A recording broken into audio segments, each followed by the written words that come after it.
Assalamualaikum warahmatullahi wabarakatuh. Apa kabar anak-anak? Mudah-mudahan sehat selalu ya. Senang sekali saya Ibu Hera bisa bertemu kalian dalam video pembelajaran kimia.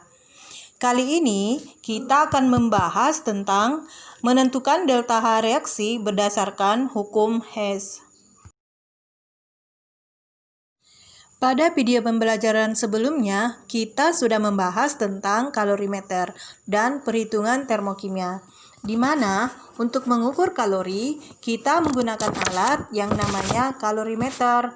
Ada dua jenis kalorimeter. Yang pertama, kalorimeter boom, yang kedua, kalorimeter sederhana.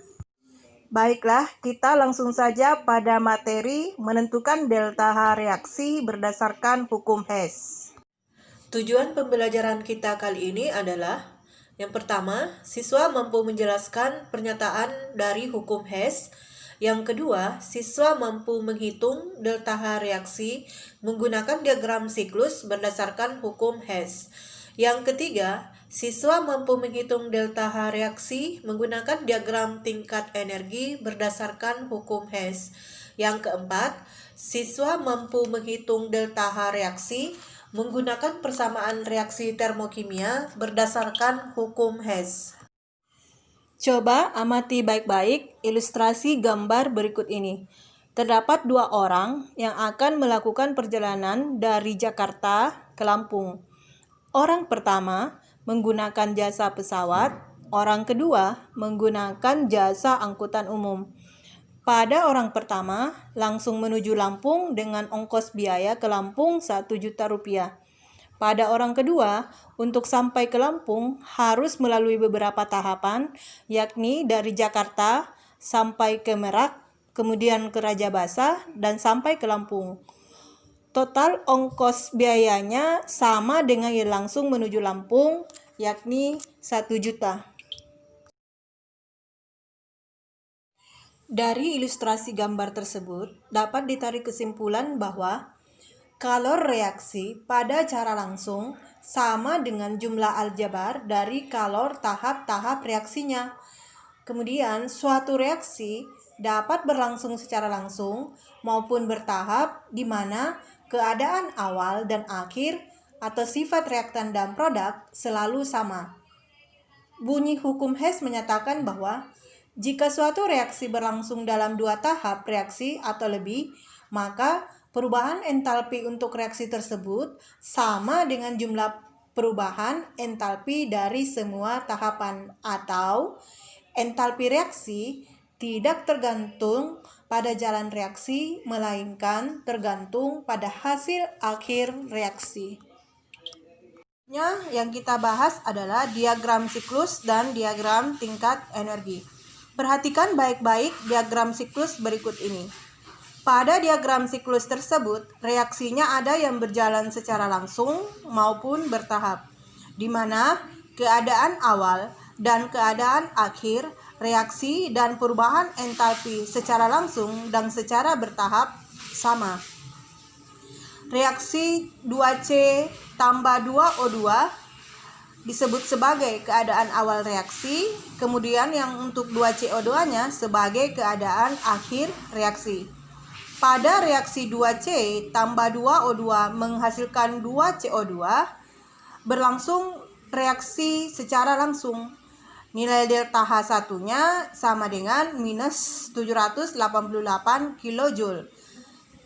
Pada reaksi berikutnya, tidak langsung menghasilkan CO2, tapi melalui beberapa tahapan reaksi. Dari 2C tambah 2O2 menghasilkan 2CO tambah O2, kemudian dari reaksi 2CO tambah O2 baru menghasilkan CO2. Karena melalui dua tahapan, maka nilai delta H dianggap sebagai delta H2 dan delta H3. Pada delta H2, nilainya sama dengan minus 222 kJ. Dan pada delta H3, nilainya minus 566 kJ. Jika dijumlahkan antara delta H2 dan delta H3, maka hasil akhirnya sama dengan yang secara langsung minus 788 kJ. Jadi, suatu reaksi tidak bergantung pada jalan reaksi, melainkan bergantung pada hasil reaksi.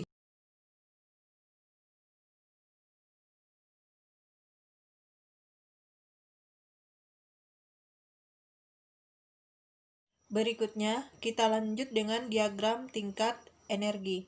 Sama dengan diagram siklus, reaksinya ada yang secara langsung dan bertahap, di mana untuk yang secara langsung, perubahan entalpi atau delta H disimbolkan dengan delta H1, sedangkan yang secara bertahap, perubahan entalpi dianggap sebagai delta H2 dan delta H3. Maka, rumus untuk perubahan entalpinya adalah delta H1 sama dengan delta H2 ditambah delta H3. Selanjutnya yang akan kita bahas adalah menghitung delta H reaksi menggunakan data persamaan termokimia berdasarkan hukum Hess. Dalam menghitung delta H reaksi menggunakan persamaan termokimia, dapat dilakukan langkah-langkah sebagai berikut. Yang pertama, dibuat reaksi selengkap mungkin, baik pada reaksi pertama maupun pada reaksi kedua. Kemudian, merubah reaksi menjadi reaksi sesuai dengan yang ditanyakan. Ketika reaksi dibalik, maka delta H berubah tanda. Ketika reaksi dikali 2, maka delta H-nya dikali 2. Dan ketika reaksi dijumlahkan, maka delta H-nya dijumlahkan semua. Contoh soal, gas HCl dapat diperoleh dari pemanasan H2SO4 dan KCl melalui reaksi berikut. H2SO4 dalam keadaan liquid ditambah 2 KCl dalam keadaan solid menghasilkan K2SO4 dalam keadaan solid ditambah 2 HCl dalam keadaan gas. Yang ditanyakan adalah tentukan delta H reaksi di atas dengan menggunakan kedua persamaan termokimia berikut ini. Data pertama, H2SO4 dalam keadaan liquid ditambah 2 KOH dalam keadaan solid menghasilkan K2SO4 dalam keadaan solid ditambah 2 H2O dalam keadaan liquid. Delta H sama dengan minus 342,4 kJ. Data kedua, HCl dalam keadaan gas tambah KOH dalam keadaan solid menghasilkan KCl dalam keadaan solid ditambah H2O dalam keadaan liquid. Delta H sama dengan minus 203,6 kJ. Kita lihat data persamaan termokimia berikut ini. Data pertama, H2SO4 tambah 2 KOH menghasilkan K2SO4 tambah 2 H2O, delta H sama dengan minus 342,4 kJ. Data kedua, HCl ditambah KOH menghasilkan KCl ditambah H2O, delta H sama dengan minus 203,6 kJ. Reaksi yang ditanyakan delta H-nya adalah H2SO4 tambah 2 KCl menghasilkan K2SO4 tambah 2 HCl. Pada data pertama, H2SO4 terletak di sebelah kiri atau bereaksi. Sedangkan pada reaksi yang ditanyakan delta H-nya, H2SO4 juga terletak di sebelah kiri dan koefisiennya juga sama-sama memiliki satu koefisien. Maka, reaksi dan harga delta H pada data pertama tetap. Kita lihat pada data kedua. Pada data kedua, KCl terletak di sebelah kanan atau hasil reaksi dan memiliki satu koefisien. Sedangkan pada reaksi yang ditanyakan delta H-nya, KCl terletak di sebelah kiri dan memiliki dua koefisien. Maka, pada data kedua, reaksinya dibalik dan dikali 2, begitupun dengan delta H-nya berubah tanda menjadi positif dan dikali 2.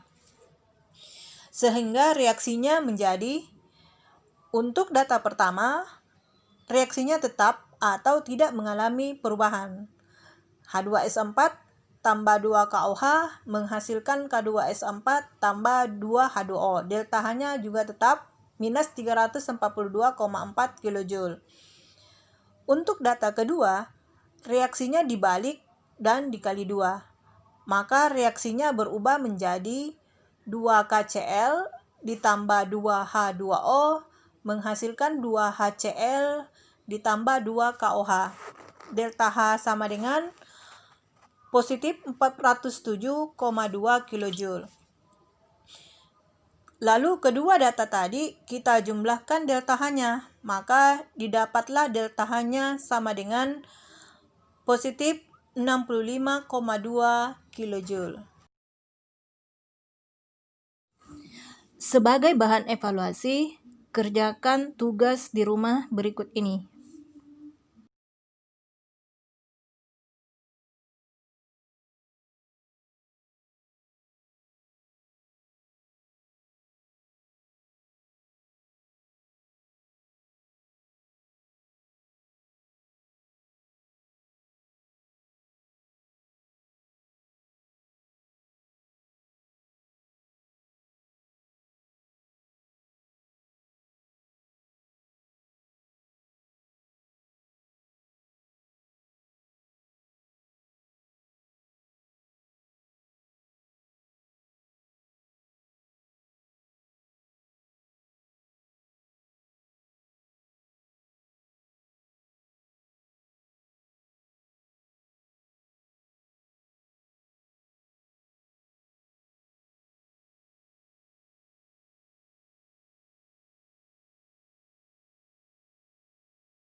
Demikian penjelasan mengenai termokimia, khususnya dalam menentukan delta H reaksi berdasarkan hukum Hess. Semoga mudah difahami dan bermanfaat untuk kalian. Assalamualaikum warahmatullahi wabarakatuh.